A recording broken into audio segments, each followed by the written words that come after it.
JJ. I drive a car that's 14 years old because I like to accessorize. You can judge me if you want. I could afford a nicer car. I make tens of dollars doing this job. But I like my old car, man. It doesn't get me any speeding tickets, but it gives me the illusion of speed.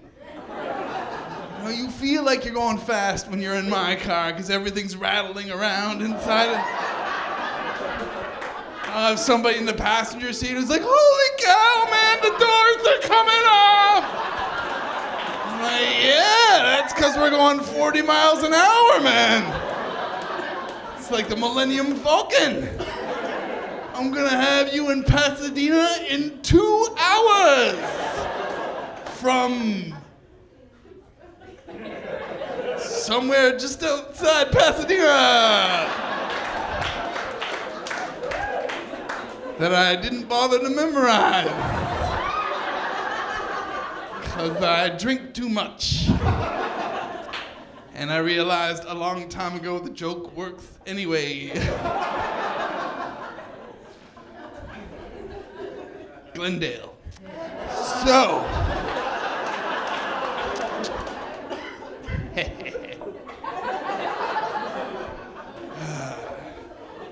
I think Los Angeles, you guys got good serial killers. It's weird reading about them too. I was reading in the media the other day, some press dude was getting angry at a serial killer for hiding bodies. Like, then he tried to hide the body. I hate to sound like I'm on the serial killer's side, but I expect nothing else from my murderers.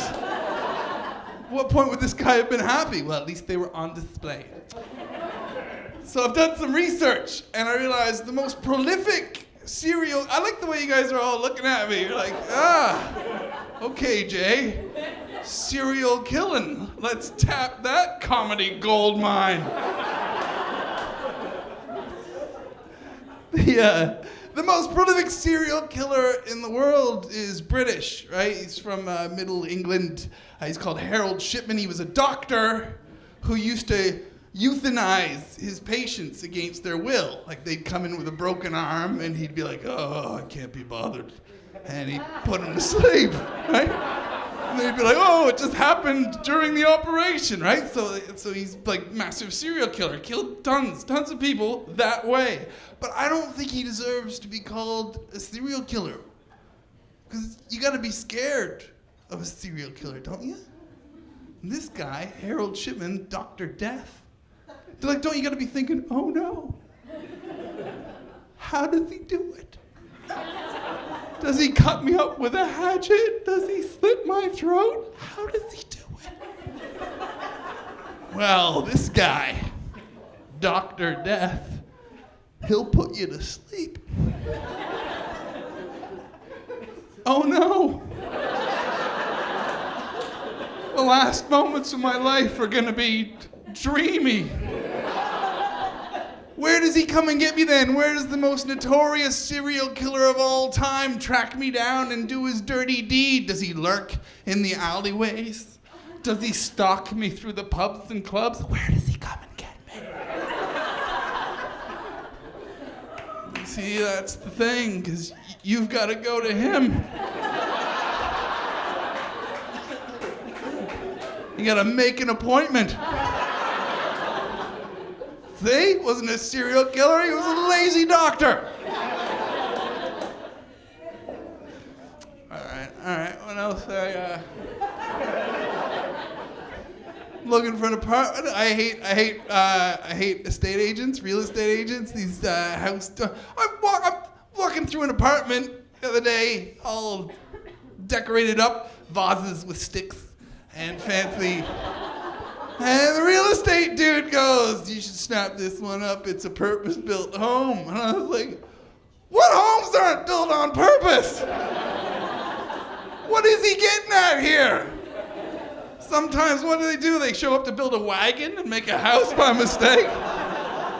What are we gonna do, boss? Don't worry, I'll tell him we did it on purpose.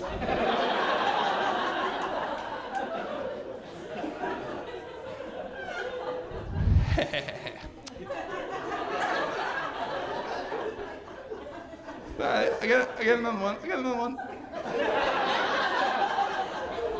Here's another joke. Here's another joke, what I wrote. I gamble online. If you gamble online, they always get you to pick pictures to represent yourself around like the poker table online. I don't care what you choose generally as your photo, a picture of yourself or your pet or your sports team, that's fine. But please don't put up pictures of your children to represent you around the poker table. It looks wrong. You know, and I hate staring at a photo of little Timmy, age 6, smiling at me all buck-toothed, fresh from his family barbecue, and watching my money slide across the table to him. You know, I understand that it's his parents or his grandparents that have put the picture up there, but it's wrong, especially considering you can gamble on the internet in the comfort of your own home, naked, as I was doing when my roommate came home to see me standing in front of a computer screen with pictures of small children on it. And I'm yelling at the monitor, "Come on, I've given you all my money. Now show me what you got."